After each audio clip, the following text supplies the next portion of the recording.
Salut à tous, ciao à tutti. Donc là je me trouve en Italie, à Turin. Là vous voyez le monument qui est derrière moi, c'est la Mole Antonelliana qui est le symbole de la ville.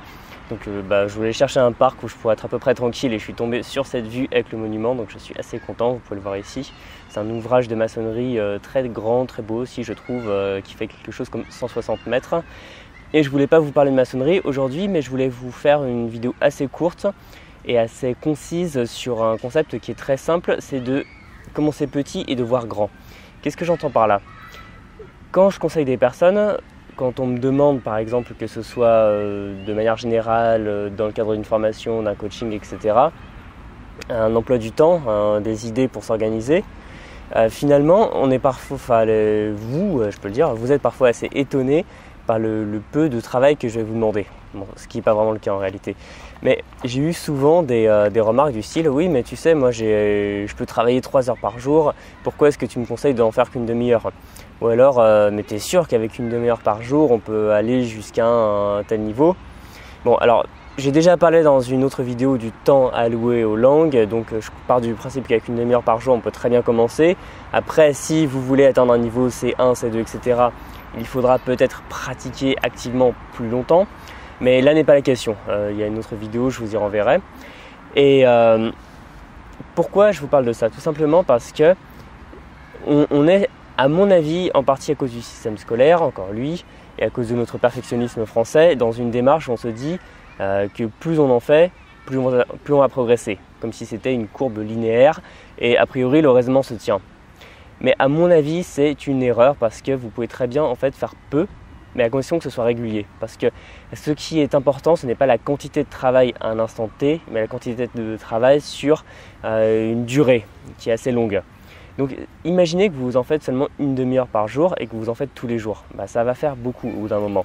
Alors que si vous en faites 4 heures à un moment de la journée, à un moment de la semaine, ça peut sembler beaucoup, mais pour le cerveau, c'est pas tant que ça. Parce que le cerveau, il a besoin d'un certain temps pour enregistrer les informations, pour les inscrire dans votre mémoire à long terme, et il lui faut digérer tout ça. Alors que si en fait vous lui assénez des heures et des heures de travail, surtout au début où vous ne connaissez rien, c'est-à-dire qu'il faut apprendre la prononciation, il faut apprendre la grammaire, il faut apprendre le vocabulaire, etc., eh bien vous n'allez pas lui laisser le temps d'apprendre tout ça, donc en fait vous allez travailler pour rien en faisant trop par gros blocs.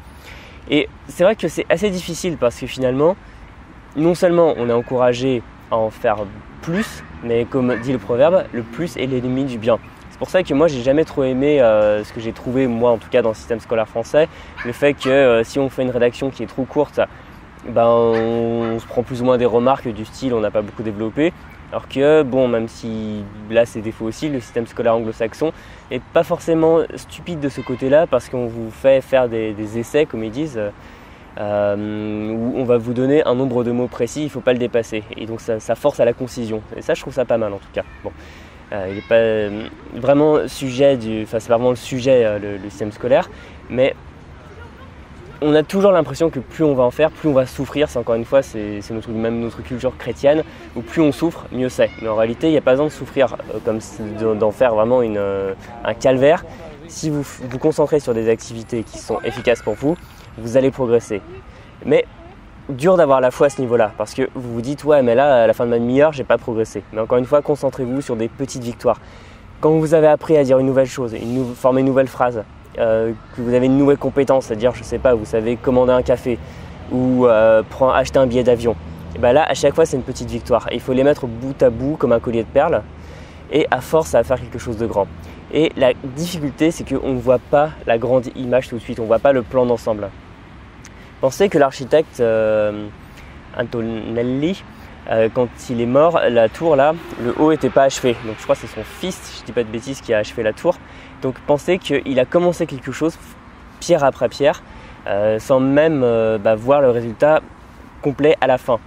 Aussi, il y a peut-être que vous avez visité, vous avez voyagé en Amérique du Sud, c'est pas mon cas, mais peut-être que vous connaissez au Pérou ce qu'on appelle les pétroglyphes de Nazca, c'est-à-dire ces grands dessins qui peuvent être vus du ciel, mais que les Nazca, le peuple qui habitait ce désert ou alors près de ce désert, ils les ont jamais vus en fait ces dessins, parce qu'on peut les voir à partir du moment où on a, je sais pas, les avions, les hélicoptères, les satellites, les drones ou n'importe quel objet volant qui peut prendre de la hauteur. Mais pensez que ce sont des gens qui ont fait ces dessins qui sont parfois gigantesques grâce à de la géométrie. Ils savaient quand même ce qu'ils faisaient, mais finalement ils ont fait des dessins qui sont très beaux, qui ont une perfection formelle, mais qu'eux-mêmes n'ont jamais pu voir, et peut-être même qu'ils s'imaginaient que personne à échelle humaine ne pourrait jamais les voir. Ils ne pouvaient pas anticiper qu'un jour il y aura des avions ou autre. Et ça c'est fascinant, parce que finalement, vu que ce sont principalement des dessins religieux, c'est vraiment de la foi à l'état pur, parce qu'ils ont pu créer des dessins que eux-mêmes ne pouvaient pas voir, mais ils les ont fait petit à petit, parce que ce sont des dessins qui ont dû prendre, j'imagine, des jours, voire des mois à être réalisés. Et ils n'ont jamais eu eux-mêmes la grande image, mais ils l'ont toujours eu en tête. Et finalement, pensez à ça. Pensez que même si vous, là, en une demi-heure par jour, vous avez envie d'aller plus vite, surtout en étant débutant, eh bien, gardez vos chevaux, ne les relâchez pas, et gardez ce rythme, c'est-à-dire faites vraiment une demi-heure très intensive. Vous pouvez peut-être passer à 1 heure avec d'autres activités, mais sinon vous pouvez faire des choses plus passives comme regarder un film, écouter la radio en tâche de fond. Mais encore une fois, gardez ça à l'esprit, que ce n'est pas plus vous en ferez en un jour, plus vous allez progresser. Ça ne marche pas comme ça, parce que le cerveau n'a pas le temps de digérer les infos et à la fois suivante, ça n'aura pas été assimilé. Mais à chaque fois, si vous êtes régulier, parce que c'est vraiment ça qui est important, et j'insiste, c'est pas un travail de paresseux, c'est un travail sur le long terme qui demande un investissement, mais il ne faut pas hésiter à le faire brique après brique et toujours vous dire que vous êtes en train de construire quelque chose qu'il faut contrôler, parce qu'au bout d'un moment, si vous vous rendez compte que vous n'avez pas avancé, c'est qu'il y a un problème, mais vous allez voir petit à petit des résultats et vous allez voir que vous allez progresser. Donc gardez la foi en la grande image, gardez-la dans l'esprit, gardez-la comme un objectif et construisez petit à petit. Donc même si vous avez l'impression de ne pas beaucoup progresser jour après jour, demandez-vous semaine après semaine, mois après mois, année après année, et là vous allez vous dire « Ah oui, en effet, il y a quand même une sacrée différence ». Et donc quand vous apprenez une langue, pensez à chaque fois à toutes les briques qui vont un jour construire un bâtiment comme celui-là qui fait plus de 100 mètres. Je vous dis à bientôt, je vais retourner profiter de Turin et comme d'habitude, vous pouvez vous abonner à la chaîne et me laisser un pouce. Et d'ailleurs, si vous vous abonnez à la chaîne, pensez à cliquer sur la petite cloche, comme ça vous serez notifié dès qu'il y aura une nouvelle vidéo. Et vous pouvez aussi télécharger ma mini-formation de plus de 40 minutes, 25 techniques pour apprendre votre vocabulaire. Et je vous dis à très bientôt pour une autre vidéo. Salut!